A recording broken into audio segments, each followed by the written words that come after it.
It's a profound quietness when I pray and when I connect with God. I've never had that up until I embraced Islam.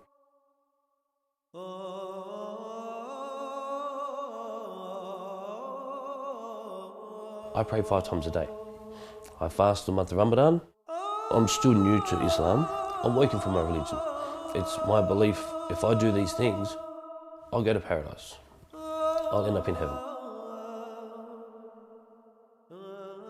I'm a proud Aboriginal Anglo-Australian Muslim woman. I'm Australian. I'm 100% true blue, white Muslim.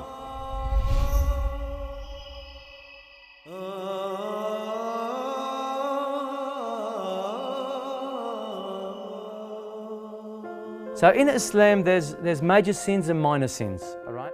Hundreds convert or revert to Islam in Australia every year, most obligated through marriage. But there's a growing number of Anglo-Australians choosing to cross over to what many now see as the world's most controversial faith. We are seeing something like 3 to 4 reverts a week. Including in those reverts will be, Anglo-Australians, which will make up the majority. The religiously curious, the recently converted, or those seeking solace come to this weekly meetup where Saeed teaches the fundamentals of Islam. Converting to Islam took a really, really long time. I researched and I read countless books and I was online and I was watching videos and lectures and all of it. And it was a 3-year journey. Sarah grew up in the Bible Belt of Australia. The Hills district in New South Wales has the highest rate of Christian church attendance in the country. She converted to Islam while studying psychology at university. Islam gives you like a roadmap of how to live, everything that you need in order to have, in my opinion, a really happy life. Islam tells you how to do that, and I didn't have that connection, in my previous faith. I'm a good Australian, I vote, I work for Australian Mail Service, I shop in Woolworths, I have barbecues on weekends. To me, I'm an Australian as Australian could be, really. Luke grew up with no religion. Family trauma led him to make a new mate he calls the Almighty Allah. My ex-wife, she took my kids and left me just out of the blue one day. Very touching, heartbreaking. I still think about it day to day with my kids, but that's kind of when I was sitting here every day coming home to an empty house. I had been looking for direction. I've been looking for answers. Why am I here? Where do I come from? What's my roots? What's my purpose in life? Luke attended Saeed's classes for more than a year, but only recently converted to Islam. Choosing Islam would have to be, I'd say, one of the most life-changing experiences I've been through. Making me a Muslim doesn't make me any different. I still have friends, family. Like, a lot of times friends come to my house or I go to their house. We still have a laugh, have a chat. We still bond. Okay, I can't drink, that's okay. You can have a beer, I can sit and talk to you.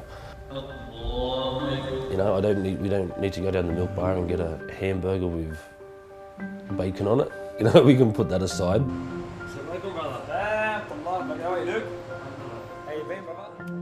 Okay, maybe it's a little bit different to most white Australians, but I've met many white Muslims. And I'm not the first, I'm not the last. Inshallah, mate. I'll see you soon. Inshallah, thank you. My family saw that I was reading and researching Islam a lot, so it wasn't, I don't think, for them a very big shock when I came out and said, hey, Mum, Dad, I want to become Muslim. My Indigenous grandfather, he saw that I was changing in a positive way, so I was really lucky that they were really supportive. Okay, so the nuts and bolts are in the Sharia. The current issues that we have today, where Muslims are in the spotlight, you got that feeling that people are looking at you differently. They're looking at you as if you're one of the enemy now. We're asking the wider community, the non-Muslims, get to know what Islam is all about. Build those bridges, remove the fear. But given militant group ISIS are beheading people in the name of Islam, Australia is on high terror alert and one terror suspect is dead.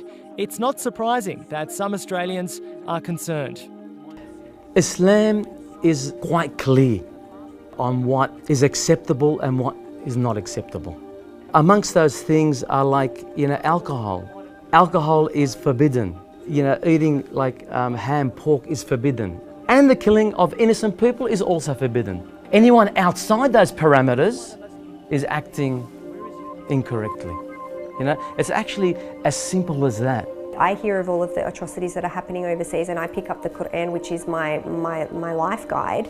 There's nothing in there about torturing people. There's nothing in there about conflict and fighting and promoting that. My way of living is the predominant way of Muslims living within our community. I think, most people are really peaceful, passive, happy families that just live their life. I think what we're being, shown in the media and abroad are the vast minority. Hadith, remember the sayings of the Prophet Muhammad, hadith. It's not up to me to make that conversion. There's no need to try to, manipulate someone into the faith or something like that. That's all nonsense to me. I don't want to see Islam, my religion, dragged through the mud, right? Nor do I want to see my fellow Australian, right, scared of me or my wife or my children. So I'm doing this for the future. What goes on around the world or what goes on within Australia, I don't think that skews my judgment of what Islam really is, because I feel I know better. I feel I know the true Islam, and that's what gives me peace. My message to Australians watching this and who are afraid of me is that we're not that different. I'm an Australian. I bleed red, I have hair, but this is the way I choose to live my life. I'm the exact same. I just have a scarf on.